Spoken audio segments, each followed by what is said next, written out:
የቀደሙት አባቶቻችን መልካቸው የማይመስል ቋንቋቸው የማይመስል ብዙ እንግዳዎችን ተቀብለው የታሪክ መዛግብት ላይ ተጽፎ እናየዋለን።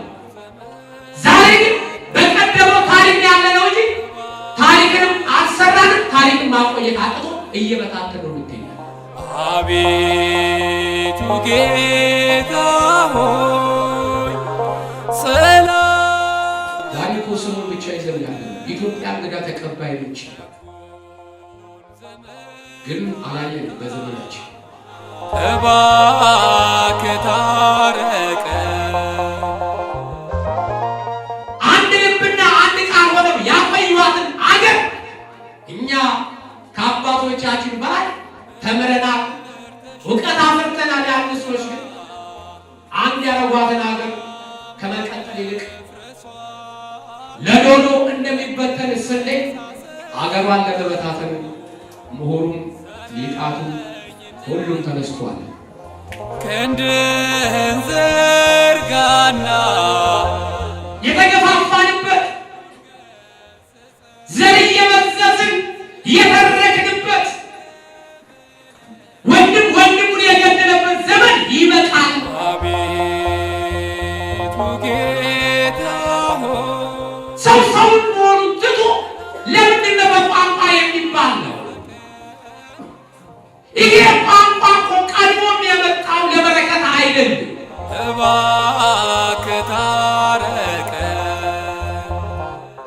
ቢቻላችሁ ከእናት ከአባት ጋር አይደለም፣ ቢቻላችሁ ከዘመድ ጋር አይደለም፣ ቢቻላችሁ ከጎረቤት አይደለም፣ ቢቻላችሁ ከአካባቢ ሰው ጋር አይደለም፣ ከሰው ጋር ሁሉ በሰላም ኑሩ ነው።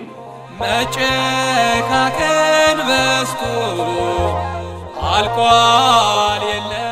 በዚያ በፊት ቆመን የምናመለክተው ጥያቄ ምን አይነት ጥያቄ? ስለ ሀገር ደህንነት፣ ስለ ወገን ሰላም ወይስ ዛሬ እኔ ብቻ ነው? ስለ እኔ ብቻ። ክፉን በመልካም ቀይረው እባክህ። አቤቱ ጌታ ሆይ ሰላም። በስመ አብ ወወልድ ወመንፈስ ቅዱስ አሐዱ አምላክ አሜን። ስብሐት ለእግዚአብሔር ለዘአብጽሐነ እስከ ዛቲ ሰዓት። ምስጋና ለእግዚአብሔር ይሁን በሰማይ በምድር ላለው ለአምላካችን ለመድኃኒታችን ለኢየሱስ ክርስቶስ ክብርና ምስጋና ለሱ ይሁን። ክቡር አባታችን መምህር ቆሞስ አባ ናትናኤል መላኩ የጸርዐ ጽዮን ቅዱስ ሚካኤል ቤተ ክርስቲያን ዋና አስተዳዳሪ፣ በአገልግሎት የምትመስሉኝ መምህራን ወንጌል፣ የሕዝብን ልብ በዝማሬ የምታረሰርሱ ዘማሪያን፣ ማንም ሳይጠራችሁ የቅዱስ ሚካኤል ፍቅርና ውለታ ከአራቱም አቅጣጫ ሰብስቦ በዚህ በቅድስናው ስፍራ የሰበሰባችሁ እናት፣ አባት፣ ወንድሞቼ በወደደንና ባፈቀረን በሱ በእግዚአብሔር ስም እንደምን ከረማችሁ? እንደምን ከረማችሁ? እንደምንስ አመሻችሁ? አሜን። የአባቶቻችን አምላክ ጊዜውንና ሰዓቱን በቸርነትና በምሕረቱ ጠብቆ ከዚህ አላፊ ዓለም ከሆነችው ጠፊ ከሆነችው ዓለም ፍቅርና ሰላም በበረከት በበዛበት በቅድስናው ስፍራ የሰበሰበን የአባቶቻችን አምላክ ስሙ የተመሰገነ ይሁንልን።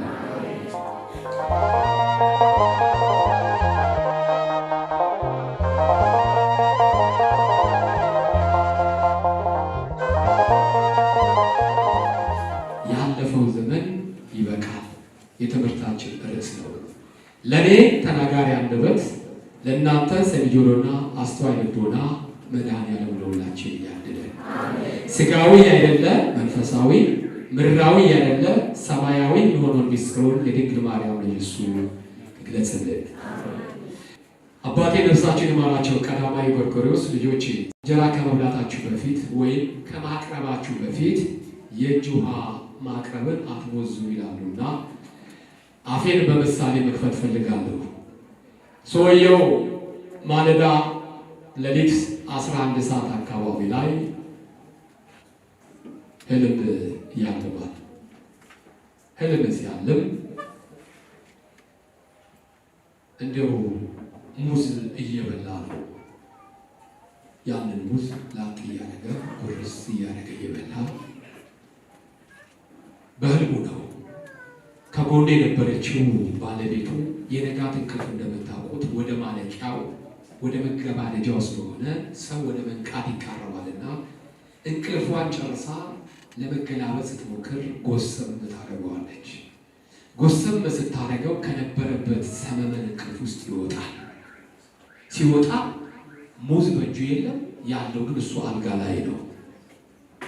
ከዛ በኋላ ባለቤቴ አላት፣ አሁን እኮ ከተወሰነ ደቂቃ በፊት አንቺ ባትቀሰቅሽ ምን የመሰለ ጣፋጭ ሙዝ እየበላው ነበር አላት። የራስጌዋን መብራት ስታበራ ለ11 ሩብ ጉዳይ ይላል። ደስ አላት። የንጋት ህልም አይዘገኝም፣ ይደርሳል ቶሎ። ስለዚህ አለች ሙዝ ደግሞ ሲሳይ ነው። እግዚአብሔር ድህነታችን አይቶ ጉለታችን አይቶ ቤታችን በበረከት ሊሞላው ነው። ስለዚህ ሙዝ ሲሳይ ነውና ጠዋት ሻይ ቡና ሳትል ባደረ ሆድህ ሙዝ መብላት አለብህ እንዲሰምርልህ አለችው። እሺ ያለና ልጇን ተነስታ ቀድማ ለ12 10 ጉዳይ ሲሆን ልጇን ከእንቅልፉ ቀሰቀሰችው። ሂድ ሙዝ ገዝተህ ለአባትህ እንድትመጣ አለችው። አባቱም 3 ኪሎ ሙዝ ገዝተህልኝ ና አለ። እናትየዋ 2 ስትል እሱ 3 አለ። ለምን ነገር በሶስት ይጸናልና አለና 3 ኪሎ ሙዝ ላከ። ለበረከት ካለው አንዷ ተበቃ ነበረ፣ አንዷ ፍሬ። እሱ ግን 3 ኪሎ ሙዝ ላከ። አባቱ ከእንቅልፍ ሳይነሳ ለአንድ 20 ጉዳይ ሲሆን ልጁ መጥቷል ቤት። አባትየው አልጋ ላይ ቁጭ እንዳለ ቢጃማ እንደለበሰ ይሄው አባባ ሙዙን አምጥቼልሃለሁ አለ። ከዚህ በኋላ አንተ አታስፈልግም አለው። ያንን ሙዝ እየላጠ ብቻውን ጉርስ እየላጠ ጉርስ አፈር ነው አለ። እዛ ጋር ሲላይችል ሙዝ የለማይዘ እየላጠ ጉርስ ያደርጋል። ሙዝ እንደምታውቁ ተንኮለኛ ነው። እየጣፈጠ ገባ። 3 ኪሎ ሙዝ ወጥቷል። ነፍስ ግን ነፍሱ ጭ ቁንጣን ያዘው። ነፍስ ግን ነፍሱ ጭ እዳው ለቤተሰብ ነውና ቤተሰብ ሳይ አረፋ ደፍቋል። ይፈራገጣል በዛ አልጋ ላይ ሆዱ ሲያይ የገጠር እረኛ አሬራ ሲጠግብ ሆዱ ቅድድ ብሎ እንደሚወጣ ወይ የከተማ ወጣት ይሄን ጃሞ ሲጠጣ ሆዱ ቅድድ ብሎ እንደሚወጣ ሁሉ ሰውዬው ሆዱ ወጥቷል። እፍንፍን አደረጉና ወደ ሐኪም ቤት ዶክተር አሉት፣ ከእግዚአብሔር ቀጥሎ አዳኝ አንተንና አባታችን አድንልን ልንነጠቅ ነው አሉ። ምን ሆነ? ምን ገጠመው በዚህ ሌሊት? አይ ነገሩ እንዲህ ነው። ምንድን ነው? በሽታ ነበረበት? አይደለም። ምንድን ነው ታዲያ? አይ ማለዳ ተነስቶ 3 ኪሎ ሙዝ በልቶ 3 ኪሎ ሙዝ ይሳሰው ሲያይ ቁመቷቸው ሆዱ ከበልቷል። እንግዲያውስ መፍትሄው እናንተ ቤት ነው ያለው፣ መድኃኒቱ እቤት ነው ያለው። መልሱና ውሰዱት። በሕክምና አይደለም ውሰዱት። መድኃኒት ምንድን ነው ያለው? እቤት ውሃ ሞቁና ለብ ያለ ውሃ ስጡት፣ 1 ብርጭቆ ውሃ። ያን ጊዜ መፍትሄ ያገኛል አለ። በዚህን ጊዜ ያ በሽተኛ ይሰማ ነበርና ብድግ አለ። ዶክተር አለ ምን እያልክ ነው አለ። ምን እያልክ ነው? ያን ብርጭቆ ውሃ ሆዴ ክፍተት ቢኖረው አሁንም አለ 1 ሙዝ ገድቼ በጨመርኩበት ነበር። 1 ሙዝ ገድቼ በጨመርኩበት ነበር። ስለዚህ ከዚህ በኋላ ለሚመክረን ምክር እግዚአብሔር አምላክ ቦታ አላችሁ ወይስ ቁጣን ይዟችኋል? አቤት ቦታ አላችሁ? እንዲህ አለ የአሕዛብን ፈቃድ ያደረጋችሁበት በመዳራትና በሥጋ ምኞትም በስካርም በዘፈንም ያለ ልክም በመጠጣት ነውርም ባለበት ጣዖትን በማምለክ የተመላለሳችሁበት ያለፈው ዘመን ይበቃል። ይህን የተናገረው በዘመኑ ለነበሩት ተከታዮች አማኞች ነበር። እግዚአብሔርን አወቅን በሕጉ ሄደናል ብለው ነገር ግን ከሕጉ ለተላለፉት ከትእዛዙ ለወጡት ከመመሪያ ውጭ የሆኑ እግዚአብሔርን ያገኙ እየመሰላቸው ነገር ግን ባዶ ሆነው ለቀሩት ህብረተሰቦች ነበር ያስተላለፉ። ያለፈው ዘመን ይበቃል፣ ነውር ስራ የሰራችሁበት ዘመን አለ። ከክርስቲያን የማይጠበቅ ከወንጌላውያን የማይጠበቅ ከአማኞች የማይጠበቅ እኩይ ስራ የሰራችሁበት ዘመን ይበቃል፣ ተመለሱ እያለ የገሰጸበትና ወደ እግዚአብሔር ያቀረበበት ቅዱስ ቃሉን ነው የምንመለከተው። ዛሬም ይህን ርዕስ ልናነሳ የተገደድነው የአደባባይ ምስጢር የሆነው 2010 በዋዜማው የተጀመረ አሁን 2011 ተጉዞ 2012 ሊጓዝ የፈለገ እኩይ ምግባር ተላብሶ የሰው ልጅ ስላለ ይሄን ርዕስ ላነሳ ተገድጃለሁ። የአሕዛብን ፈቃድ ያደረጋችሁበት አለ። አሕዛብ ሃይማኖት እምነት ስለሌላቸው ነውራቸው ክብራቸው ነው። እንደ እንስሳ ይዳራሉ፣ እንደ እንስሳ ይናከሳሉ። ዛሬም ሃይማኖት አለን የሚል ሁሉ እምነት አለን እያለ ነገር ግን ሃይማኖት የማይፈቅደውን ሃይማኖት የማያዘውን የሰው ልጅ ሰውን ከሰው እያፈናቀለ ሰውን በሰው እያሳደደ 2012 ላይ ለመሸጋገር አቆብቁቦ ይገኛል። ይህንን 2011 እንዴት አድርገን ያለፍነው? 2012ን ከመቀበላችን በፊት አዲሱን ዓመት ከመቀበላችን በፊት መጀመሪያ እኛ አዲስ ሆነናል ወይ? አሮጌውን ዓመት ከማለፋችን በፊት አሮጌ አመለካከታችንን፣ ኋላ ቀር አመለካከታችንን፣ የዘረኝነት አመለካከታችንን፣ የብሔርተኝነት አመለካከታችንን አስወግደናል ወይ? ጥያቄው እዚህ ጋር ነው። ያለፈው ዘመን ይበቃችኋል። እንደ ውሻ የተባላንበት፣ እንደ ውሻ የተናከስንበት ይህንን እኩይ ምግባር ይዘን ወደ 2012 መሸጋገር አይቻልም ወገኖች። በ2011 ብለን ገና መስከረምን ስንጀምር የመከራ የስቃይ ዘመን ብለን የጀመርነው ያ መስከረም የጀመረን ዛሬ ሲወር ሲዋረድ ወራቶችን ሁሉ ወንድሞቻችን እየቀበርን በወራቶች ሁሉ ወንድሞቻችን እየተፈናቀሉ በወራቶች ሁሉ ወንድሞቻችን ዘመዶቻችን እየተራቡ ኖረናል። ዛሬም አለ። እግዚአብሔር እንዲለመንን እግዚአብሔር እንዲታረቀን ምን ማድረግ አለብን ካልን ያለፈውን ኮተታችንን ማራገፍ ያስፈልጋል። ወደዚህኛው ከመሻገራችን በፊት ወደ አዲሱ ዓመት ከመውጣታችን በፊት መጀመሪያ ራስን ማጽዳት በኢሳይያስ ምዕራፍ 55 ቁጥር 8 ላይ እንዲህ አለ፣ ሐሳቤ እንደ ሐሳባችሁ መንገዳችሁም እንደ መንገዴ አይደለም ይላል እግዚአብሔር።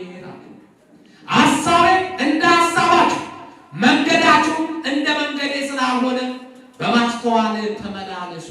በምን ተመላለሱ? በማስተዋል ተመላለሱ። በማስተዋል ያለፈውን ዓመት እንዴት አሳለፍኩት? ያለፈው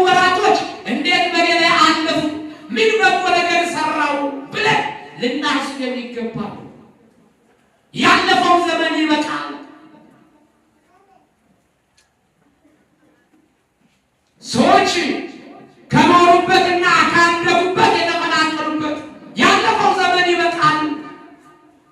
ይህን አሮጌ ሾህ ይዘን መጓዝ ያለብን ይህ ኦርቶዶክስ ተዋሕዶ ሃይማኖት ብቻ ሳይሆን በኢትዮጵያ አለ የተባለ የሃይማኖት ተቋማት በሙሉ የሚመለከተው ጉዳይ ነው። ሁሉም በየእምነቱ ተቋማት እናስተምራለን፣ ሃይማኖተኛ እናደርጋለን ይላል። እኛም እንላለን። አስተምሮታችን ግን ትምህርታችን ግን የእግዚአብሔር ሰው ከማድረግና ከማከባበርና ከማፋቀር ይልቅ ድንጋይ አስወርዋሪ ሆነን ተገኝተናል። ትምህርቱ ምን ላይ ነው ያለው? ቤተ ክርስቲያን 24 ሰዓት ትጮኻለች። ህዝቡ ከመሰብሰብ ወደኋላ ብሎ አያውቅም፣ ይሰበሰባል። ነገር ግን መስማትን ይሰማል፣ ግን አያስተውልም። ቃለ እግዚአብሔር ይሰበካል፣ በልቦናችን ግን አይገባም። እንደ ኳስ ነጥሮ ይመለሳል ቃሉ። ስለዚህ ትውልድ ሊገራ አልቻለም። ከጊዜ ወደ ጊዜ እየተጣመመ መሄድ ጀመረ። እኔ አንዳንዴ ግራ ይገባኛል። እየሰበክን እያስተማረ ያለ ነው ምንድን ነው? ወደ እግዚአብሔር ተመለሱ ነው ወይስ ወደ ጥፋት እያልን ነው ላለው? ለምን ከሚታየው አንጻር ሲመዘን ባዶ ነው። የመምህራን ድካም ባዶ ሆኗል። ከድንጋይ መወርወርም አልፎ በባዕድ ሀገር እንደ ታሪክ እንደ ዜና እንሰማና እና የነበረ ሰው ሲታረቅ በሀገራችን ይታረቅ ጀመረ። ወንድም ወንድሙን የሚያምነው የውጭ ዜጋ ነን ራሱ ኢትዮጵያዊ የተባለ ወገኖች፣ ያለፈው ዘመን ይበቃል። ቃሉን ባለማስተዋል የሰማንበት ጊዜ ያለፈው ዘመን ይበቃል ወገኖች። ሰው ሰውን እያባረረበት ያለው። ስለዚህ የሃይማኖት ተቋማት አስተምረናል አንድ እንጂ አላስተማርንም ማለት ነው። ትምህርታችን ድካማችን ከንቱ ቀርቷል ማለት ነው። ትምህርታችን ቢሰምር ኑሮ የቀደሙት ነቢያት የቀደሙት ሐዋርያት ጠማማውን እያቃኑ ጉልበተኛውን ለእግዚአብሔር እጁን እንዲሰጥ እያደረጉ ወደ እግዚአብሔር ያቀርቡ ነበር። እኛ ግን ጉባኤው ግቢው ይሞላ ጢም ሚላ የሚማር አልጠፋ። ነገር ግን ንስሐ የሚገባ ስንት ሰው አለ ይባል ግን የለም። እዚህ ጋር መሰብሰባችን አዳራሹ መሙላታችን ምናልባት አስተማሪው አገልጋዩ ልናስደስት እንችል ይሆናል። እግዚአብሔርን ግን ማስደሰት አንችልም። እግዚአብሔር ግን አይደሰትም ወገኖች። አገልጋይ ሊደሰት ይችላል። አቤት ዛሬ ብዙ ሰው መጥቷል፣ አቤት ብዙ ምዕመናን መጥቷል እንል እንችል ይሆናል። እግዚአብሔር ደስ የሚለው ግን መቼ ነው ካላችሁ በመሰብሰባችን ሳይሆን ንስሐ ገብተን ስጋውና ደሙ ስንቀበል ብቻ ነው እግዚአብሔር ደስ የሚለው። መምህራን መመዘን ያለባቸው እዚህ ጋር ምን ያክል ሰብከን ምን ያክል ወደ ቅዱስ ቁርባኑ አቅርበናል፣ ምን ያክል ሰብከንና አስተምረን ከውብንና ጎራ ወጥተናል፣ ምን ያክል መክረንና ገስጸን ከድንጋይ ወርዋሪነት ከቆንጨራ ያዥነት ከዘረኝነት ወደ ሃይማኖትነት አምጥተናል ብለን ልንጠይቅ የሚገባን አሁን ነው። ለዚህ ነው መንገዳችሁ ከመንገድ ሀሳባችሁ ከሀሳቤ ፈቀቅ ብለዋል ያለው ክርስቶስ። ሀሳባችሁ ከሀሳቤ መንገዳችሁ ከመንገድ ፈቀቅ ብሏል። የእግዚአብሔር መንገድ ምንድን ነው? ቅንነት ነው፣ በጎነት ነው፣ መፋቀር ነው፣ መተዛዘን፣ መከባበር። ዛሬ በመካከላችን መከባበር አለ? ዛሬ በመካከላችን ፍቅር አለ? ዛሬ በመካከላችን መተዛዘን አለ? ዛሬ በመካከላችን እንግዳ መቀበል አለ? ዛሬ እኮ ስሙን ብቻ ይዘን ያለ ነው ኢትዮጵያ እንግዳ ተቀባይ ነች ይባላል። ግን አላየንም። በዘመናችን የቀደሙት አባቶቻችን መልካቸው የማይመስል ቋንቋቸው የማይመስል ብዙ እንግዳዎችን ተቀብለው የታሪክ መዛግብት ላይ ተጽፎ እናየዋለን። ዛሬ ግን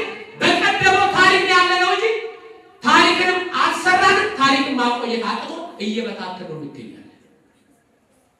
ክርስቲያን ወይ ታሪክ መስራት ወይ ታሪክ ማቆየት ግዴታው ነበር።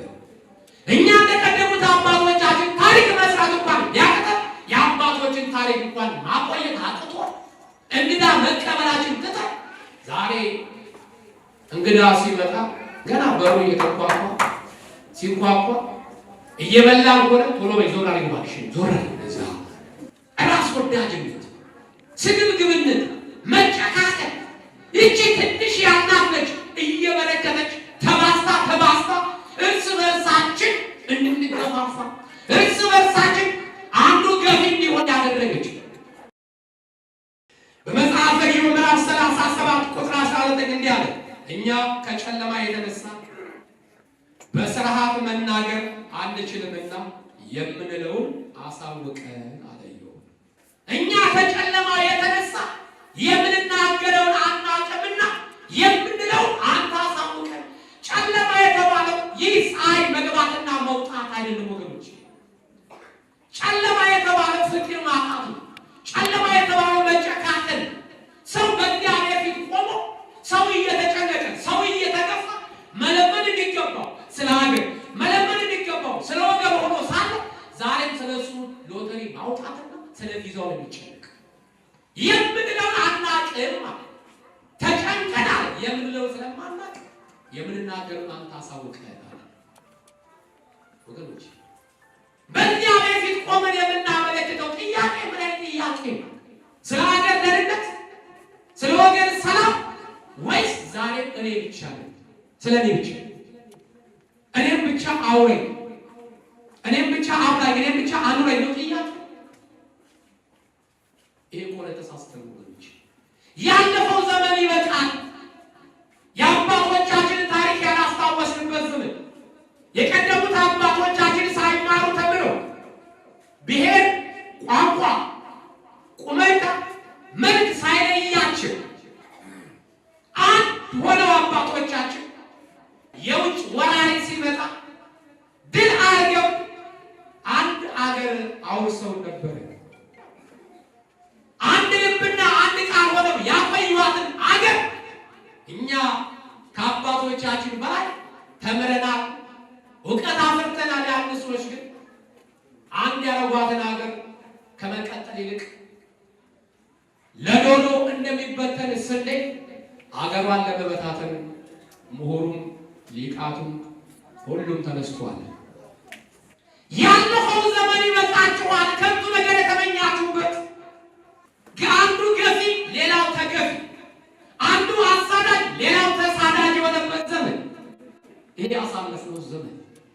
ስለዚህ ያለነው በጨለማ ውስጥ ያለነው ነጋ ብላለን ጨልሟል። ጊዜው ያለቀበት ሰዓት ላይ ነው። በዚህ ባለቀበት ሰዓት በዚህ በጨለመበት ሰዓት ደግሞ መሰብሰብና መገኘት ያለብን የት ነው ከተባለ ቤተ ክርስቲያን።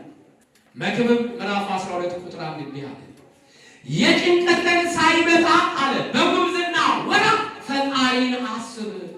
የጭንቀት የመከራ የስቃይ ቀን ሳይመጣ፣ ስቃይ ጭንቀት መከራ ሲመጣ አይደለም ቤተ ክርስቲያን መቶ አውጣኝ አውጣኝ ማለት የሚገባው ወገኖች። አውጣኝ መባል ካለበት አሁን ነው። መሃሉ ዳር ይሆናል ይላሉ አባቶቻችን። ዳር ዳሩ ባዶ ቀርቷል። መሃሉ ነገ ጠዋት ዳር ሳይሆን መጮህ የሚገባው ቢቻል መጮህ ካለብን አሁን ነው። የጭንቀት ቀን ሳይመጣ በጉብዝና ወራት ፈጣሪን አስብ። አሁን ነው ወገኖቼ። መጸለይ ካለብን፣ ማልቀስ ካለብን፣ መመልከት ካለብን፣ ማባል ካለብን አሁን ነው። ባይደልን ነው እንጂ ሰው ወንድሙ ሲሞት እናቱ ስትሞት እሪ ብሎ ይጮሃል ወገኖቼ። እናትን ለመቅበርም ወንድምን ለመቅበርም ልጅን ለመቅበርም አገር ያስፈልጋል። ማህበር ለመደገስም ሰርግም ለማድረግም ክርስትናም ለማውጣትም አገር ያስፈልጋል። ነገር ግን አሁን ያለነው ምን ላይ ነው? ሰላም አለው። እንዲሁ ስንገናኝ ሰላም እንባባላችሁ። ሰላም እኮ ይሁን። ሰላም እኮ ከደፈረሰ ቆየ። በምድሪቷ ሳይሆን ገና የጀመረው መደፍረስ ከራሳችን ህሊና ነው። ሰላም እየጠፋ ይመጣው ጀመረ። እኔ አንዳንዴ የማይገባኝ እርቅ ይባላል። እናስታርቅ ይባላል። የተጣሉትን እናስታርቅ፣ የተለያዩትን እናስማማ። መጀመሪያ የተለያዩትን ከማስማማት በፊት የተጣሉትን ከማስታረቅ በፊት መጀመሪያ እኮ ግለሰቡ ከራሱ ጋር የተጣላ ሰው እኮ ሞልቷል። ሰው ከራሱ ጋር ተጣልቶ ነው ያለው። ነፍስና ስጋው ተጣልታለች። ነፍስ ንጹህ እንጸልይ፣ እንስገድ፣ ለእግዚአብሔር እንድር፣ ቃል እግዚአብሔር እንስማ ባለች ቁጥር ስጋ ግን እንብላ፣ እንጠጣ፣ እንጨፍር እያለ እኮ ከእግዚአብሔር ጋር ሳንታረቅ እንዴት ሰው ማስታረቅ ይቻላል? ከእግዚአብሔር ጋር ሳንስማማ እንዴት ሰው ማስማማት ይቻላል? አይቻልም። ስለዚህ ከራሳችን ጋር እንታረቅ። ከዛ በኋላ ደግሞ ከእግዚአብሔር ጋር ለመታረቅ ሁላችን ማልቀስ ያስፈልጋል። እንደው ቢልልን ትንቢት ነውና ይላሉ አንዳንድ ሰዎች። ትንቢት ስለሆነ ይሄ እርስ በርስ እንደ ውሻ መባላት፣ መፈነቃቀሉ፣ አንዱ አንዱን መግደሉ የመጽሐፍ ቅዱስ ቃል ነው። ስለዚህ አይቀርም ይላሉ። እውነት ነው፣ አይቀርም። ነገር ግን ትንቢት እኮ ወገኖቼ ሰው ከጮኸ ሰው ካለቀሰ ይመለሳል። እግዚአብሔር ቢናገርም ቅሉ እግዚአብሔር ይራራ። ለዚህ ማስረጃችን ዮናስን ማየት እንችላለን። የኖሌ ሕዝብ ትንቢት ተነግሮባቸው ነበር። ክፋታችሁ፣ ምግባራችሁ በእኔ ዘንድ እንደ ሪያ እጥበት ሆናችሁ ተገኝታችኋልና ቅድስና ስላልተገኘባችሁ የዛሬ 3 ዓመትም አይደለም የዛሬ 3 ወርም አይደለም በ3 ቀን ውስጥ ወደ እኔ ካልተመለሱ እሳት ይወርዳል ብለህ ዝም ተናገር ተብሎ ዮናስ ተልኮ ነበር። እግዚአብሔር ግን ዮናስን ቢልከው ቃሉን ቢናገርም ያስተላልፈው በወቅቱ የነበሩት ሕዝቦች ግን መልእክቱንና መመሪያውን ሰምተው መኳንንት፣ መሳፍንት፣ ንጉሥ፣ ሀብታም፣ ድሃ፣ አረጋዊ፣ ሕፃናት ሳይሉ ሁሉ ወደ እግዚአብሔር አነቡ፣ ወደ እግዚአብሔር አለቀሱ። ነገሥታቱ፣ መኳንንቱ ማቃቸውን ለበሱ፣ አመነሰነሱ። እግዚአብሔርም ወገኖቹ በነቢዩ በዮናስ የተናገረው ቃል ሐሰት እንዳልሆነ እንዲያውቁና እንዲገነዘቡ እሳት ከሰማይ መጥቶ መመለሳቸውን ስላየ የዛፍ ቅርንጫፉን በልቶ ዮናስም ሐሰተኛ እንዳይሆን እነሱ ነገ ጠዋት ዳግመኛ የተነገረው ትንቢት ሐሰት ነው ብለው ወደ ኃጢአት እንዳይሄዱ እሳቱ እያዩት ወደ ሰማይ ተመለሰላቸው። ዛሬ የመጣብን መከራ፣ የመጣብን ቁጣ፣ የመጣብን ቋንቋ ለቋንቋ አለመደማመጥ ወገኖቼ ወደ እግዚአብሔር ከጮህን የማይመለስ ነገር የለም። ልክ በሰሞነ ሕማማት ለስቅለት ካላንደር እንደሚዘጋው ሁሉ ለ7 ወርም ሳይሆን ለ7 ቀናት ብቻ ሁሉ በየቤተ ሃይማኖት ድንጋይ እየተሸከመ በብርክክ ለ7 ቀን አዋጅ ታውጆ ብንጾምና ብንጸልይ ወደ እግዚአብሔር ብንጮህ ወገኖቼ ይሄ ሁሉ የምንሰማው እልቂት፣ ይሄ ሁሉ የምንሰማው ግርግር፣ ወደፊትም የምንሰማውና የምናየው መከራ ባላየን ነበር። ግን ማን እንዲያርጎ ይብላል? ማን አዋጁን ያውጀው? ሁሉም አንገት ለእንዳና ልቡ ያበጠ ሆነ። እሱን ካለቃው ህመሙ የማይሰማው ሰው እኮ ነው። አሁን እዚህ ጋር መርፌ ብወጋ ስንት ሰው ነው ውስጡ ስሜት የሚሰማው? የለም። የመርፌውን ህመም ማቆኔ ብቻ ነኝ።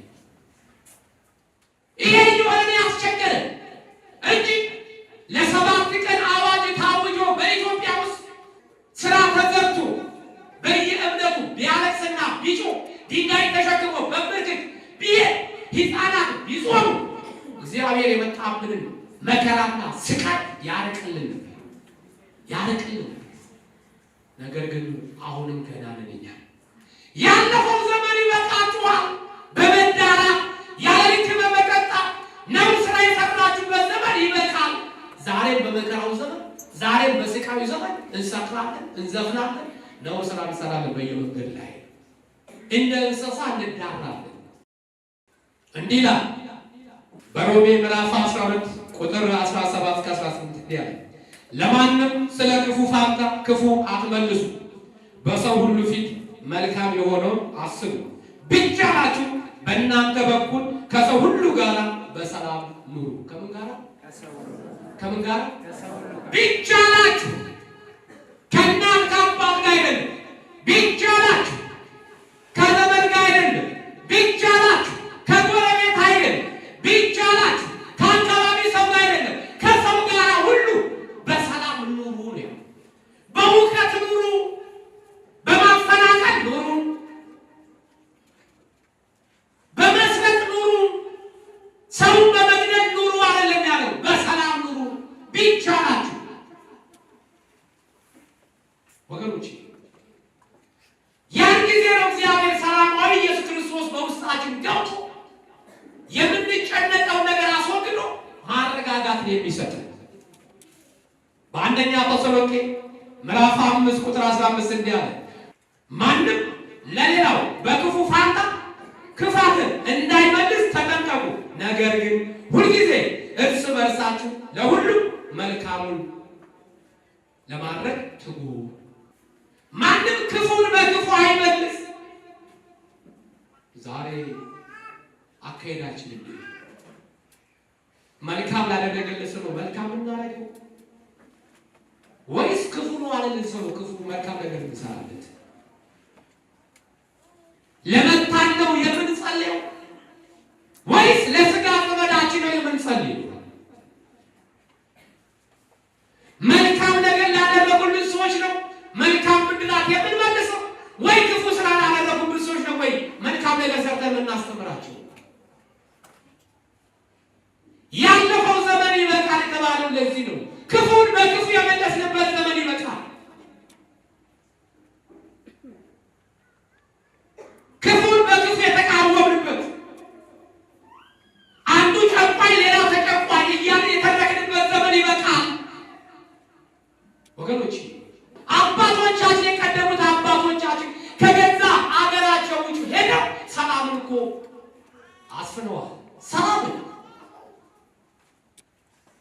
ኮሪያ ብንሄድ፣ ሩዋንዳ ብንሄድ፣ ሶማሌ ብንሄድ፣ ሱዳን ብንሄድ የኢትዮጵያ ወታደሮች ሰላም በደፈረሰበት ስፍራ ሁሉ እየሄዱ ሰላምን አፍነዋል። ዛሬ ግን ኢትዮጵያ ግን ሰላም ናፈቃት። ለሰዎች ሰላም እንዳልሰጠች ሁሉ ለሰዎች የነው አባቶቻችን ደማቸውን አፍሰው አጥንታቸውን እንዳልከሰከሱ ሁሉ ዛሬ ግን የአባቶቻችን ታሪክ ዘበቶ በቀረ። ወገኖች ዛሬ ኢትዮጵያ እንደገና ሰላም ናፋቂ ሆነች።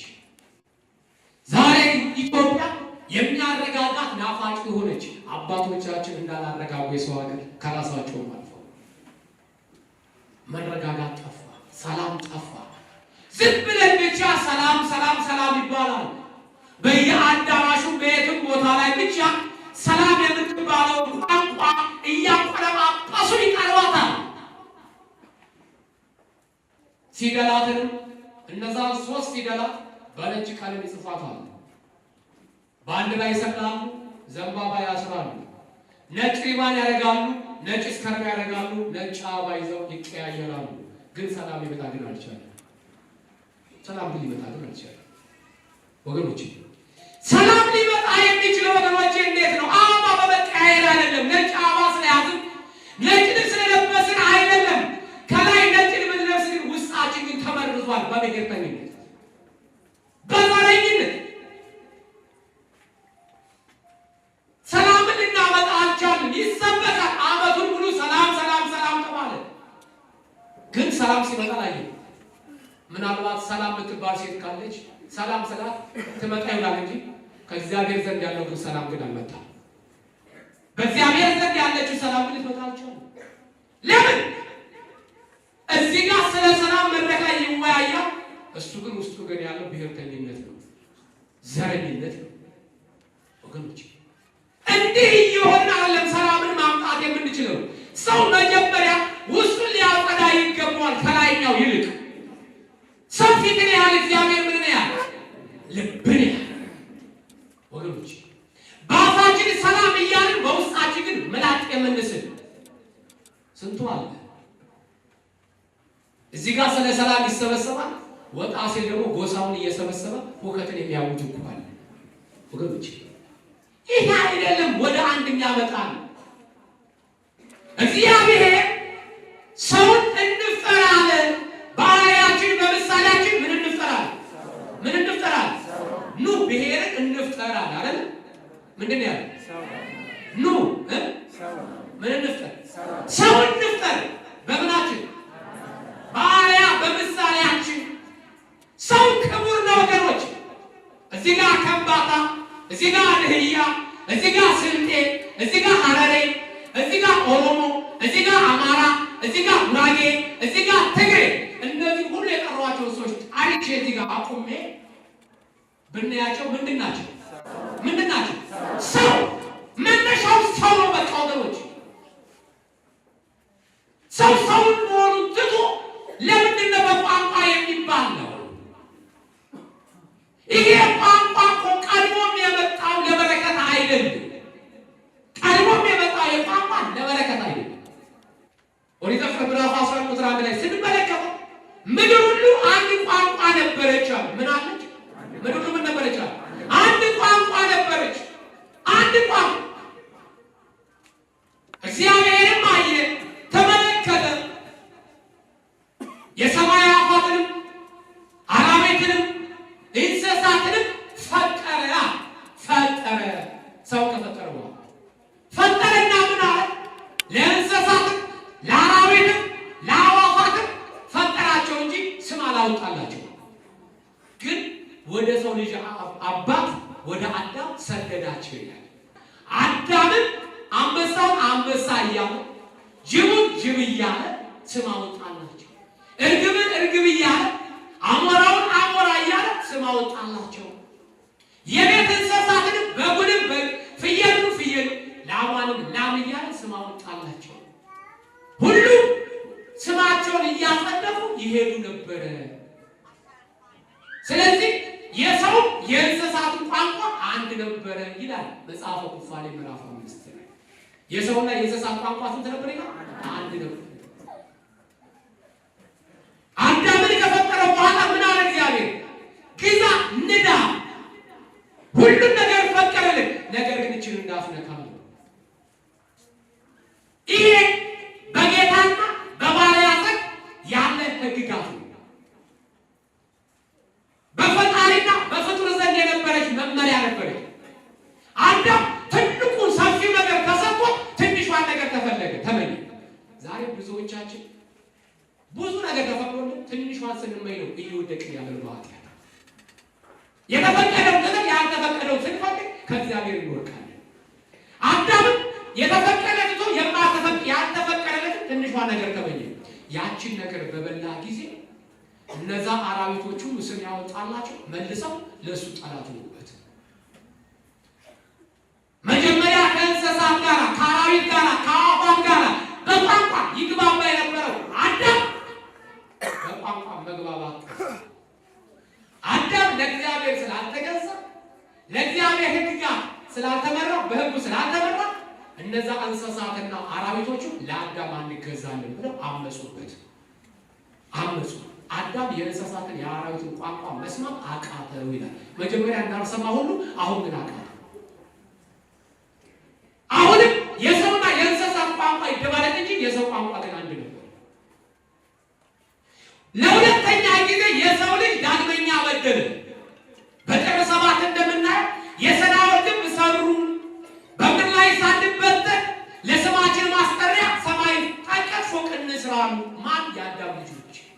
የአዳም ልጆች አባቶቻችን ይላሉ፣ ከተራበው ይልቅ ለጠገበው አዝናለሁ ይላሉ። እግዚአብሔር እውቀትን፣ ጥበብን፣ ሀብትን በሰጣቸው ጊዜ ለእግዚአብሔር ከማደር ይልቅ በምድር ላይ ሳንሞትና ሳንበተን ሰማይ ጠቀስ ፎቅ ሰርተን ወደ ላይ እንውጣ እግዚአብሔር ጋር እንድረሳለን። እግዚአብሔርን የሰው ልጆችን የሚሰሩትን አየ፣ ለመስራት አይገ ቋንቋ አላቸው አለ። ለሁሉ ስንት ቋንቋ አላቸው? አንድ ቋንቋ አላቸው። ነገር ግን አለ እግዚአብሔር ኑ እንውረድ፣ አንዱ የአንዱ ቋንቋ እንዳይሰማ ቋንቋቸውን እንደባልቀዋል። ቋንቋ የመጣው ከዚህ በኋላ ነው። የመጣው ለበረከት ሳይሆን ለመቅሰፍት ይመጣል። ለመቅሰፍት እግዚአብሔርን በመበደላችን፣ እግዚአብሔርን በማሳዘናችን፣ ከእግዚአብሔር ሕግ በመተላለፋቸው አባቶቻችን እግዚአብሔር ምሪቷን በቋንቋ መታት ይላል። በቋንቋ ቁጣ ባል የሚስቱ ቋንቋ እንዳይሰማ፣ ሚስት የባሏን ቋንቋ እንዳይሰሙ፣ ወላጅ የልጆቻቸውን ቋንቋ እንዳይሰሙ እርስ በርሳችሁ መግባባት አጥተው ተበታተኑ ይላል። ይሄ ቋንቋ ነው ዛሬ ወገኖቼ ሁላችን እየረበሸን ያለ። ኢትዮጵያዊነትን ከማቀንቀን ይልቅ ብሔርተኝነትን የምናቀንቅ። ለዚህ ነው ሐዋርያው ጢሞቴዎስ ያለፈው ዘመን ይበቃል፣ የቀደሙት አባቶቻችን እግዚአብሔርን ሕግና ሥርዓቱን በመተላለፋቸው ተቀሰፉ፣ የተቀሰፉትን የነበራቸውን ጸጋ አጡት። ጸጋቸው በአንድ ቋንቋ መናገር ነበር፣ እሱም አረማይክ ነበር። በአንድ ቋንቋ ከመናገር ተከለከሉ። ይሄ ቋንቋ ነው ሲሆን ሲዋረድ መካከላችን ገብቶ ዛሬ አንዱ የበላይ አንዱ በታች ነው እያለን እርስ በርሳችን ነው የምንባለው። ቆንጨራ የሚያስጎትተን ይሄ ነው። የኔ ይበልጣል የተባለ በየእግር ኳስ ጨዋታው ብሔርተኝነት ነው ያለው። በየዩኒቨርሲቲ ተቋማት ያለው ብሔርተኝነት ነው ያለው። ስለ ሀገር አንድነት፣ ስለ ሕዝብ አንድነት ተምሮ ይወጣል ከሚባለው ተማሪ በየዩኒቨርሲቲው ስለ ጎሳ ተምሮ ይወጣና ሊቅ ነኝ ብሎ በቴሌቪዥን መስኮት ሲቀር ምሁር ነው የተባለው፣ ሊቅ ነው የተባለው፣ አዋቂ ተብሎ የቀረበው አፋችን ከፍተን ለመስማት ስንቋቋ ስለ ትንሽ ጥቃቅን ወንዝና ቋጢ ስለተወለደባት አገር ታርቆ በዚህ ያክል ዓመታት ይሄን ያክል ዘመናት ስንረገጥ ኖረናል ብሎ ህዝብን ለሰላም ከመስበክ ይልቅ ሁከትን ዘርቶ የሚወጡ ሰዎች አሉ። ለዚህ ነው ቅዱስ ጴጥሮስ ያለፈው ዘመን ይበቃል ያለው። እርስ በርሳችን የማይረባ ነገር የተነጋገርንበት እኔ ብቻ ልኑር የምንልበት ዘመን፣ እኔ ብቻ ከኔ በላይ ማንም ሰው እንዳይኖር፣ ከኔ በላይ ብሔርተኝነት፣ ከኔ በላይ ብሔር መልካም ወገኖች፣ ብሔር መልካም። አሁን እኮ ያስቸገረው ዘረኝነት። ዘር ነው የምንመርጠው። ዘር ከማን ነው? እግዚአብሔር ሰውን ፈጠረ እኮ ነው ያለው። ዘራችን አዳም ነው። ወለድትን አብርሃምን የአብርሃምና የሳራ ዘር ትላላችሁ፣ ነገር ግን የአብርሃምና የሳራን ስራ አሰሩ ነው የተባለው። ስለዚህ ባካችሁ ወገኖች ይመለስ፣ ራስ ወዳጅ አሉ። ለዚህ ነው ሐዋርያው ያለፈው ዘመን ይበቃችኋል የተባለው። እንዲህ አለ በዚህ በማቴዎስ ወንጌል ምዕራፍ 5 ቁጥር 43 እስከ 44 ያለው ባልንጀራን ውደድ ጠላትንም ጠላ እንደተባለ ሰምታችኋል። እኔ ግን እላችኋለሁ በሰማይ ላለ አባታችሁ ልጆች ትሆኑ ዘንድ ጠላቶቻችሁን ውደዱ። ምናችሁ ውደዱ? ጠላቶቻችሁን ውደዱ፣ የሚረግሟችሁንም መርቁ፣ ለሚጠሏችሁም ጸልዩላቸው። ጠላቶቻችሁን ውደዱ፣ ለሚያሳድዷችሁ መርቁ። ዛሬ ማን እየመረቀ ያለው? የኔ ብሔር ተፈናቅሏል፣ የኔ በቃ አፈናቅልሃለሁ እኮ ነው ያለው። ከየት ነው የመጣው? ለዚህ እኮ ነው ያለፈው ዘመን ይበቃችኋል። ያለፈውን ዘመን በዋዛ በፈዛዛ አሳልፈናል። ጊዜው ሰዓት ወደ እግዚአብሔር መመለሻ ነው። ምን ሆነን? አንድ ሆነን ለእግዚአብሔር ማገልገል። ምን ሆነን? አንድ ሆነን ለእግዚአብሔር ማገልገል። ይሄን እንክርዳድ በመካከላችን ማስወገድ። አንድ ቀን እነዚህ ታያቸዋል። ስንት ጣት ናቸው? ስንት ጣት ናቸው? እነዚህ ጣቶች ስራቸው የሰው ልጅ በጋራ ማገልገል፣ ማገልገል በአግባቡ እንዲያገለግሉ እግዚአብሔር ይፈትናቸው። ነገር ግን አንድ ቀን ይሄ አውራ ጣት ነገር አነሳ፣ በጠበጥ እኔ የበላይ ነኝ አለ። የምንድን ነኝ አለ? የበላይ። ይሄ እኮ ነገር ያስቸገረው። እኔ እናንተ እኮ መሀል ባንሆን እናንተ አትረቡም፣ ጥቅም የላችሁም ብሎ ሞራላቸውን አሽቅ እንዴት እኔ ከእናንተ በልጣለሁ የምትለው አንተ በምንድን ነው የምትበልጠን? መረጃ አቅርብ አሉት። መረጃ አቅርብ ካላችሁ የሰው ልጅ ጽሑፉ እንዲያምር የማደርገው እኔ ነኝ አለ።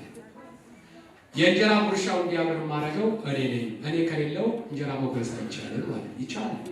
እስካሁን በሀሳባችሁ ሞክሩ። አሁን አጥና አስወጡና እስክሪብቶ ሲጻፉ ይቻላል። ሞክሩት። እንጀራ ማጉረስ ይቻላል። ቆሎ መዝገን ይቻል ይሆናል። ጉርሻን ማጉረስ ይቻላል። ይሄ ያለጣት ሁሉም ራሳቸውን አይቶ የማያውቁ ጣቶች አሁን ሁሉም ፉከራ ጀመረ። እኔ ወንዱ እኔ ጀግና ማለት ጀመረ። የማይረባ ነገር የማይረባ ፉከራ። ይሄ ጣት ብድጋል። ማነው ይሄ ጣት? አቤት ይሄ ማን ጣት? ሌባ ጣት። በማርያም አሁን ብቻ ይሄ ብቻ ነው ሌባ። ሁሉ ነገሩ ሌባ ሆኖ ሳለ ሌባ ጣት አለ። ይሄ አመልካች ጣት ብድጋለ። በፍጹም አለ እንደውም መከበር ካለብኝ መወደድ ካለብኝ እኔ ነኝ። እኔ ነኝ። እንድትወደድ እንድትከበር ከተፈለገ አንተም የሥራ ድርሻህን አቅርብ ማለት ነው።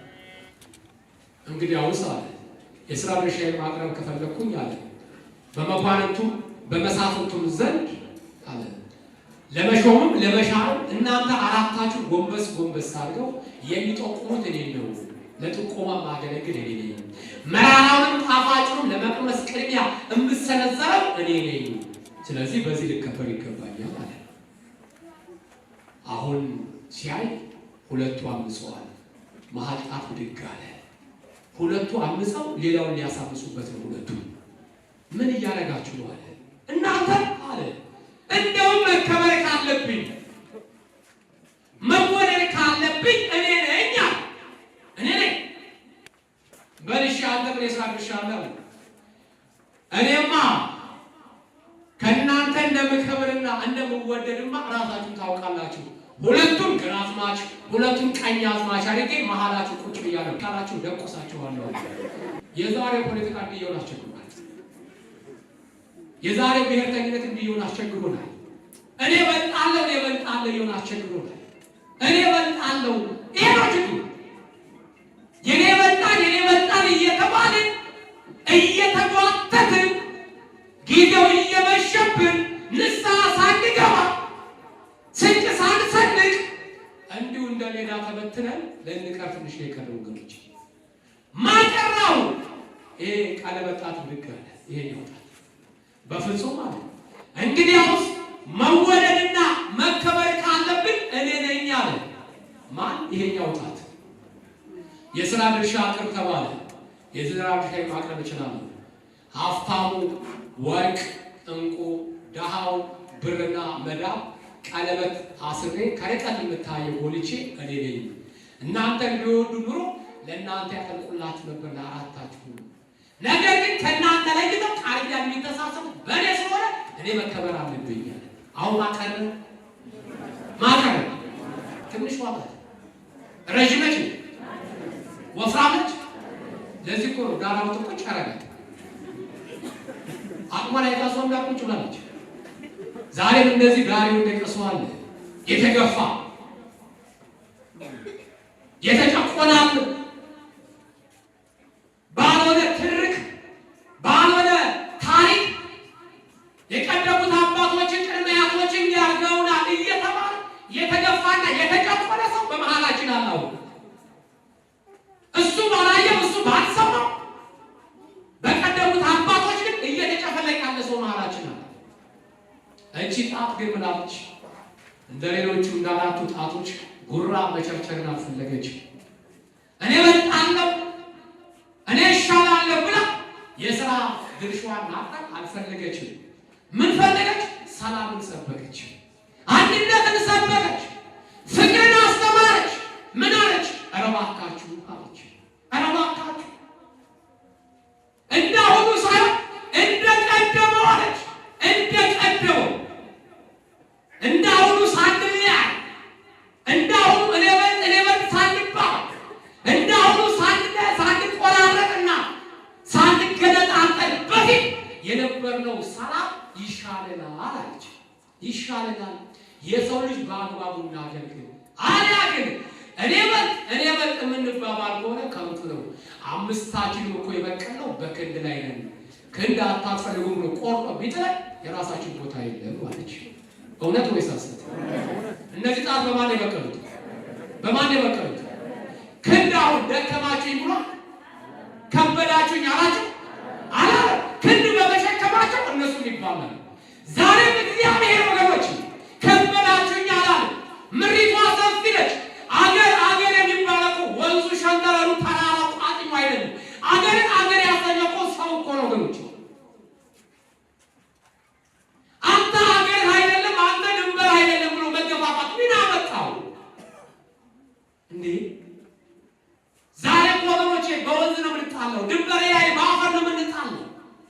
በምን ዛሬ አስቸግሮ ተንቀሳቃሽ አፈርና ቋሚ አፈር እየተጣላ አስቸግሮ ተንቀሳቃሽ አፈር በቋሚ አፈር ይጣላል። እኔና እናንተ ተንቀሳቃሽ አፈር እኮ ነው ወገኖቼ። ለምትበላን አፈር እየተጋፋን እንዴት እንኖራለን? የተገፋፋንበት ዘር እየመዘዝን የተረክንበት ወንድም ወንድሙን የገደለበት ዘመን ይበቃል።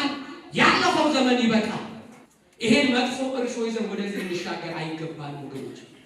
2012 ከመቀበላችን በፊት መጀመሪያ ልንታረቅ ይገባል። ከራሳችን ሌላ ቀጥለን ከቤተሰብ ቀጥለን ከጎረቤት ቀጥለን ከአካባቢ ቀጥለን ከህብረተሰቡ ጋር ልንታረቅ ይገባል።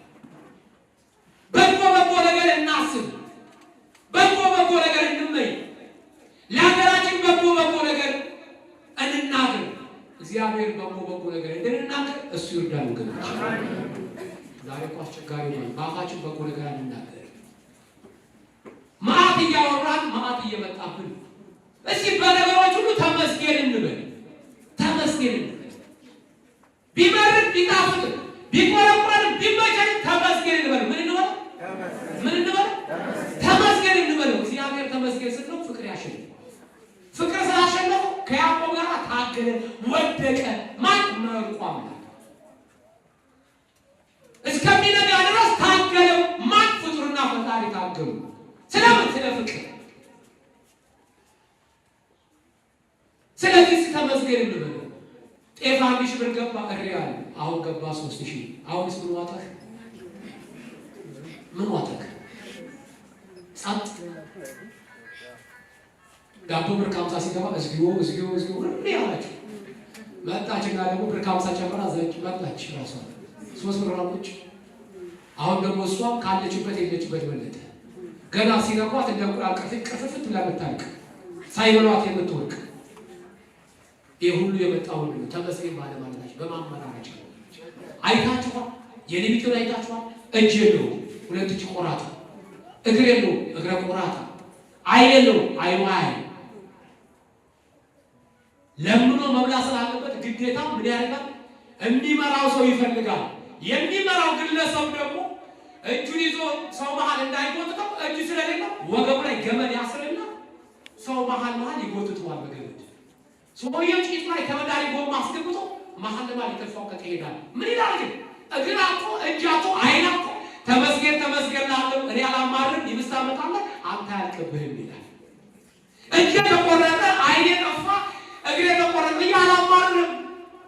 እጅ ተቆረጠ፣ እግሬ ተቆረጠ፣ አይኔ ጠፋ ብዬ ባማርክ ምናልባት ደግሞ ለምን የሙሉበትን አፌ ተዘጋዋለ ማለት ነው ወገኖች። እኛ ስለ ጮህን አይደለም ስለ አማረርን አይደለም ነገሮች ሁሉ ይሻሻሉ። እኛ ወደ እግዚአብሔር ስንመለስ ነው ነገሮች ሁሉ ወደ እኛ የሚመለሱት ወገኖች። ሰላማችን የሚመለሰው፣ በረከት የሚመለሰው፣ ጤና የሚመለሰው፣ ፍቅር የሚመለሰው እኛ ወደ እግዚአብሔር ስንመለስ ብቻ ወገኖች። ያ ሲሆን ነው መልካምን ነገር ማድረግ የምንችለው። እንዲህ አለ በሁለተኛ ዜና ምዕራፍ 7 ቁጥር 14 ላይ እንዲህ አለ፣ በስሜ የተጠሩት ሕዝቤ ሰውነታቸውን አዋርደው ቢጸልዩ ፊቴንም ቢፈልጉ ከክፉ መንገዳቸው ቢመለሱ በሰማይ ሆኜ እሰማቸዋለሁ፣ ኃጢአታቸውንም ይቅር እላለሁ፣ ምድራቸውንም እፈውሳለሁ አለ። እግዚአብሔር ምድራችን ይፈውሳል። እግዚአብሔር ምድራችን ይፈውሳል። እኔ ሀብታም ነኝ፣ እኔ ባለስልጣን ነኝ፣ እኔ ከሌዘር ነኝ እያሉ ሳይሆን ራስን ዝቅ አድርጎ ዝቅ አሉ ቢጸልዩ አለ ቢጸልዩ ፊቴንም ቢፈልጉ ከክፉ መንገዳቸው ቢመለሱ ከክፉ መንገድ ከአድመኝነት ከጥንቆላው ከሟርት ከዘረኝነት ከማፈናቀል ከማሳደድ ልቦናቸው ተሰብሮ ቢመለሱ አለ በሰማይ ሆኜ እሰማለሁ። ቤት ሆኜ በሰማይ ሆኜ እሰማለሁ። ኃጢአታቸውንም እላለሁ አለ ይቅር እላለሁ፣ ምድራቸውንም እፈውሳለሁ አለ። እግዚአብሔር ይፈውሰን ወገኖች። ስለዚህ ልንመለስ የሚገባን ከሆነ እግዚአብሔር እዚህ ጋር ምን ሰጥቷል? ማስተዛዘኛ መጽናኛ ቃል ሰጥቶናል። አሁን ከተመለስን ራሳችን ዝቅ ካደረግን ከዳር እስከ ዳር ከምስራቅ እስከ ምዕራብ ከሰሜን እስከ ደቡብ ሰላም የለም አይደል? ይሄ ሰላም የመጣው ደግሞ ምንድነው? ራሱን በማዋረድ ዝቅ ካለ ወደ እግዚአብሔር ከጮኸ ባለስልጣኑ፣ አምባሳደሩ፣ የሃይማኖት መሪዎችም መምህራንም ሁሉ በእግዚአብሔር ፊት ካለቀስ ቅድም እንዳልኩት ድንጋይ ተሸክሞ እግዚአብሔርን ከተማጸነ በብርክክ ሄድን እግዚአብሔር የመጣውን ቁጣ ይመልሳል። ለምን? የመጣባቸውን ቁጣ እመልስላችኋለሁ፣ ምሬታውን እፈውሳለሁ ስላለ በሉቃስ ወንጌል ምዕራፍ 13 ቁጥር 5 ላይ እንዲህ አለ፣ ነገር ግን ንስሐ ባትገቡ ሁላችሁም እንደዚህ ትጠፋላችሁ። እንደማ እንዳየነው በውጭ እንደምንሰማው አገር አልባ የሆኑት መንግስት አልባ የሆኑት ስም መጥራት አያስፈልግም። በጎ ነገር መመኘት መልካም ነው። ብዙ ምሁራኖች ብዙ ሊቃኖች ተሰብስበው በጎ ነገር አንድነትን ከመናገር ይልቅ ምሳሌ የሚያነሱት የተለያዩትን ምሳሌ የሚያነሱትን አገር እግዚአብሔር ያልሆኑትን ሃይማኖት የሌላቸውን አገር እንደ አርያ እያነሱ ይሰብካሉ፣ ያስተምራሉ። ወደፊት ኢትዮጵያ ዕጣ ፈንታዋ እንደዚህኛው ሀገር ትበታተናለች፣ እንደዚህ አገር አልባ ትሆናለች ይላሉ። እኛና እነዛ ሀገሮች እንለያያለን። ይቺ ሀገር ማለት የማን ሀገር ነች? ይቺ ሀገር የማን ነች? 47 ቦታ ኢትዮጵያ ተብላ የተነሳች ሀገር እግዚአብሔር ነች። አጠፋ የመጣብን መከራ የመጣብን ቁጣ በአገሪቷ በምድሪቷ ክፉነት ሳይሆን በሰው ክፋት የተነሳ በሰው ተንኮል የመጣ ጦስ ነው። ሁላችን ለዚህ ልዩነት ያደረሰን ለዚህ ነው። ያለፈው ዘመን ይበቃል። ያለፈው ዘመን ወገኖች ኢዮብ እኮ ለዚህ ነው የምናውቅ በጨለማ ውስጥ ያለነውና አለ በጨለማ ውስጥ ስለሆነ ያለነው አለ እኛ ከጨለማ የተነሳ በስርዓት መናገር ስለማንችል የምንናገረው አንተ አስተምረን ያለው ለዚህ ነው። በጨለማ ውስጥ ሆነ ሰው የሚጠይቀውን ያውቃል፣ የሚናገረውን ያውቃል። እግዚአብሔር ፊት ቆሞ ምን መጠየቅ እንዳለብን ለይተንፋለ እስቲ አሁን እዚህ ጋር አንዱ አሰስቼ እግዚአብሔር ይመጣ ምን እጠይቃለሁ ብለው እርግጠኛ ነኝ ብዙ ሰዎች ጥያቄያችን ሌላ ነው። ስለ ስጋዊ ነገር፣ ስለ ቪዛው፣ ወጣቱም ያስጨንቀው ስለ ማትሪክ ጉዳይ፣ እህቶቻችን ስለጀመሩት ጉዳይ ነው። ሰዎች ጉድል ነው የሚፈልጉ እግዚአብሔርን ንስሐ ልገባባት ፈልጋለሁ፣ ርስቱን መንግስቱን መውረስ ፈልጋለሁ ብሎ እግዚአብሔር የሚጠይቅ ሰው የማይረባ ጥያቄ እነ ሰውዬው ምን አደረጋሉ? ግንበኛ ነውና እንደው ጥሎበት በረከት የለውም ቤቱ በረከት አጥቷል እና ቆልቢ ገብሬ ስለት ይሰማል ሲባል ሰማ። ቆልቢ ገብሬ ስለት ይሰማል እንዴ አለ። ቆይ ቆልቢ ገብሬ ስለከሰማ እኔ መሄድ አለብኝ አለና ያችን ድንጋይ እየጠረበ ከሚያገኝ ሳንቴ በቁም ይሰበስብና ቆልቢ ገብሬ ይሄዳል። ከዛ በኋላ ህዝቡ እየተሳለመ ሲሄድ ግንቡ ጋር ቆሞ ለመጸለይ ፈለገ። በዚህ ጋር ሲቆም በምስራቅ በኩል ሎተሪ አውጣልኝ የሚል ሰው ይሰማል። ሲሳይ ሰው እባክህ ቆልቢ ገብሬ ሎተሪ ካወጣልኝ አንድ በሬ አመጣልሃለሁ ሞክት ይላል። ሰንዳም ጥቼ ተመላል። በምዕራብ በኩል ሲሄድ ደግሞ አንደኛው ደግሞ እባክህ ስራ ስጠኝ ይላል። በዛኛው በኩል ሄደ። በዛ በኩል ደግሞ ሲሄድ ደግሞ ውጭ አውጣኝ ይላል። ብዙ ጥያቄ አለ። ቆይ ቅዱስ ገብርኤል አለ ስራ ስጠኝም ካልኩ ወረፋ ታስጠብቀኛለህ። ሲጠይቁ ሰምቻለሁ አለ። ሎተሪ አውጣልኝም አይደለም ሲጠይቁ ሰምቻለሁ። ውጭ አውጣኝም አይደለም እኔ ሰው ያጠየቀን ጥያቄ ጠይቀሃለሁ። ወረፋ ግን እንዳታስጠብቀኝ አለ ገብርኤል። ወረፋ እንዳታስጠብቀኝ እሱም አለ የምነካው ነገር ሁሉ ወርቅ አድርግልኝ አለ። ምንም ነው ሁሉ የምነካው ጥሩ ማለት ደስ ይላል። ውጤቱን ሳታውቀው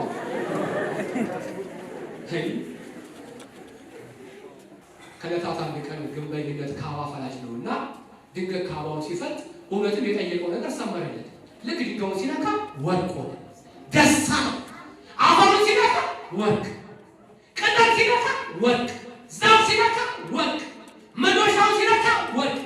እንዲህ እያደረገ ጀንበር ጣለቀ። ይህ መድኃኒዓለም ማለት ወይኔ መድኃኒዓለም ምን አልኩ?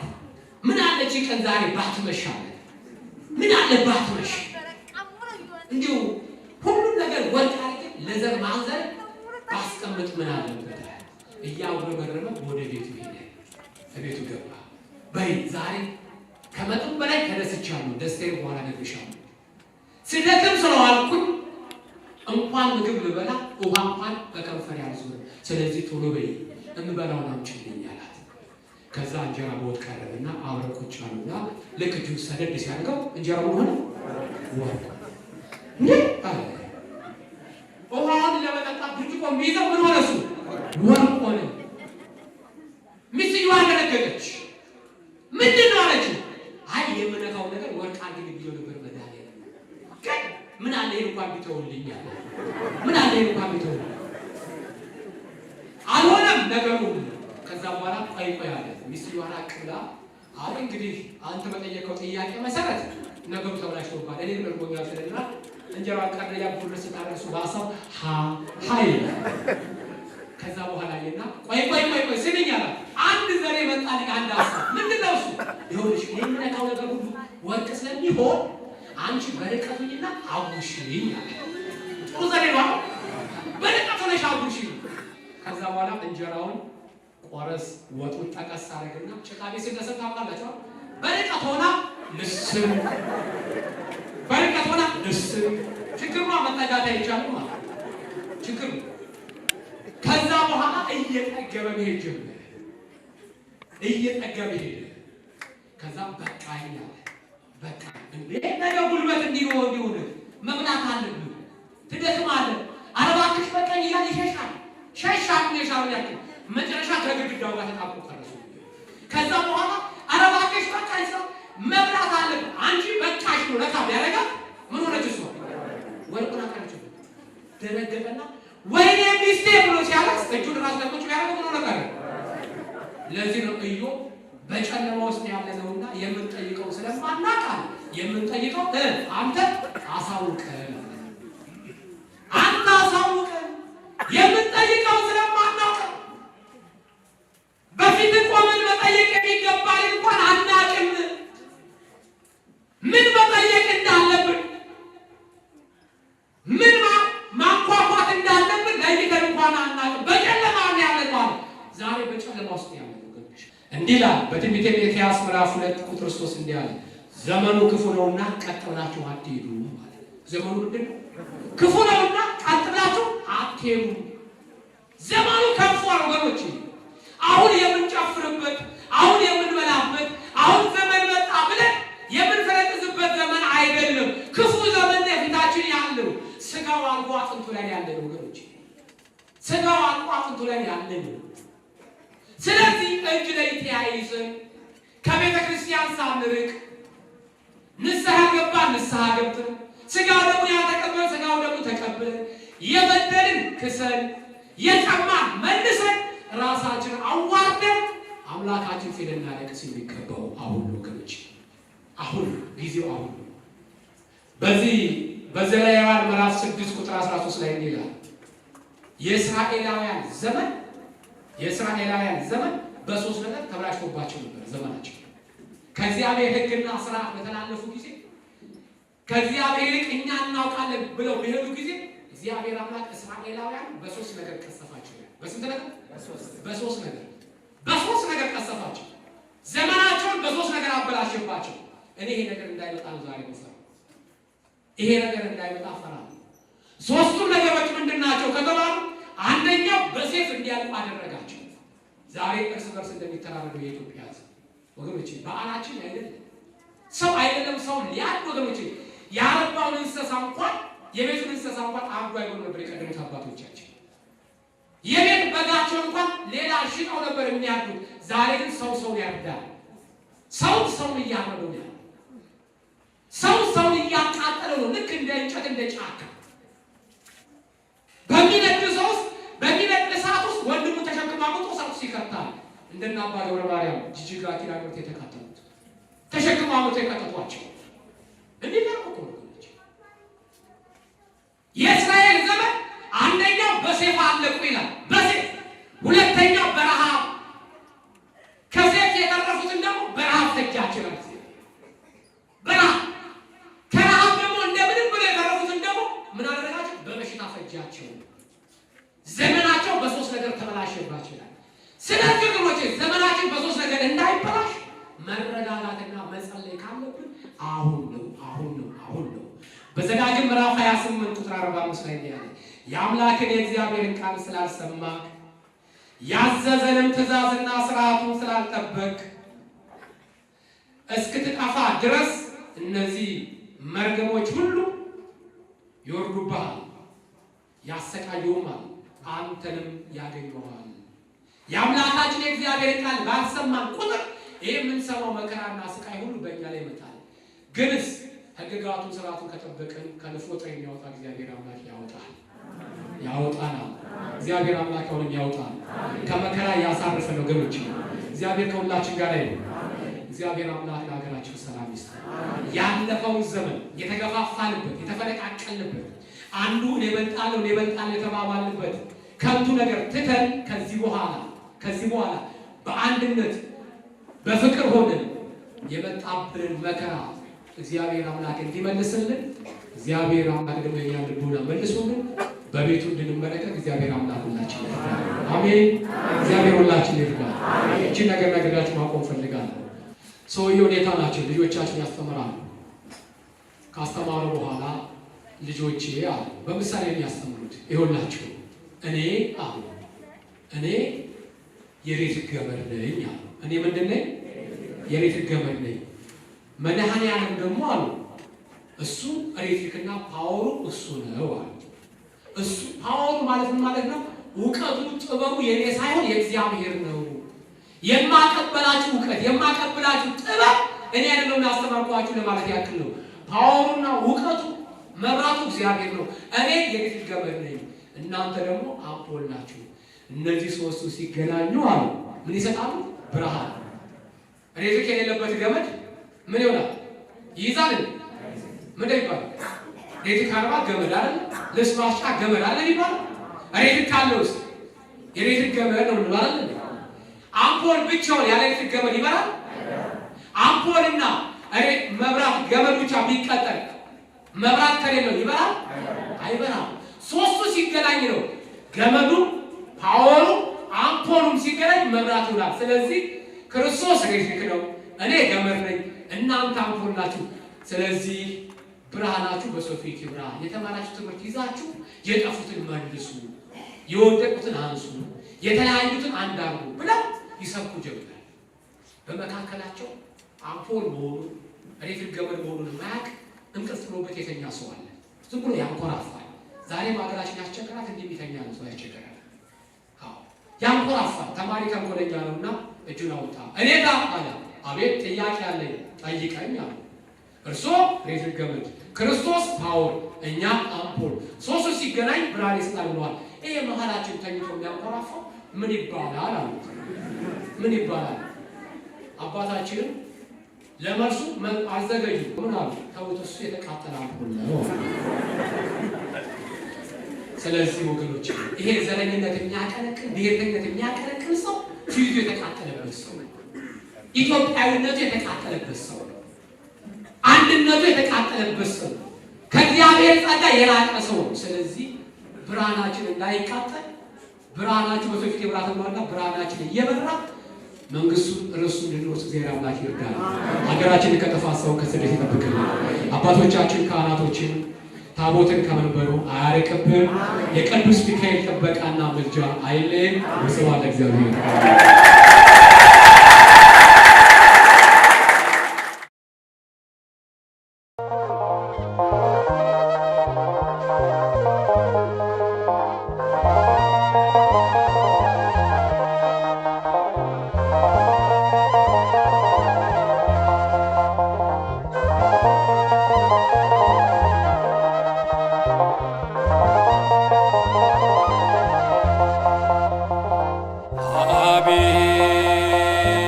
ጌታ ሆይ ሰላም ናፈቀን ደጉን ዘመን አምጣ እባክህ ታረቀን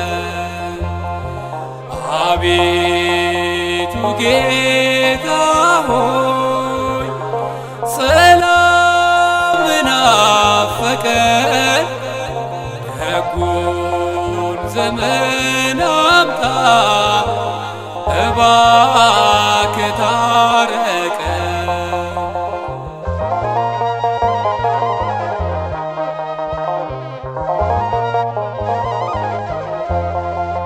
ምድር ተሸብራ ሰላም ደፍርሷል መተሳሰብ ጠፍቶ ዘረኝነት ነግሷል ክንድህን ዘርጋና ሞገዱን ገስጸው ስለ እናትህ ብለህ እሳቱን አብርደው አቤቱ ጌታ ሆይ ሰላም ናፈቀን ደጉን ዘመን አምጣ እባክህ ታረቀን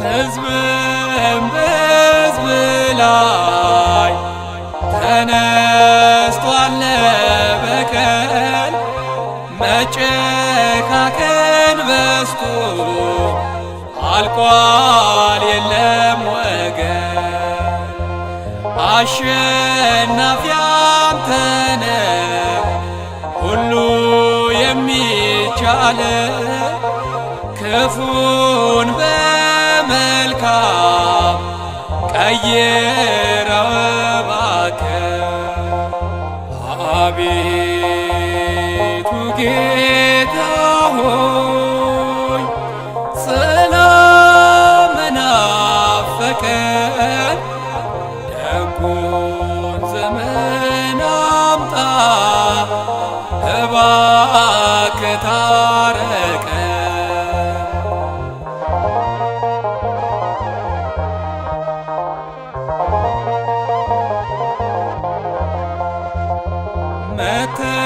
መተዛዘን ጠፋ የሰው ልጅ ጨከነ በገዛ ወንድሙ ሞቱን አፋጠነ ንጹሕ ደም ፈሰሰ ተጓደለ ፍርድ ጌታ ሆይ ገስጸው ሰይጣን ይወገድ አቤቱ ጌታ ሆይ ሰላም ናፈቀን ደጉን ዘመን አምጣ እባክህ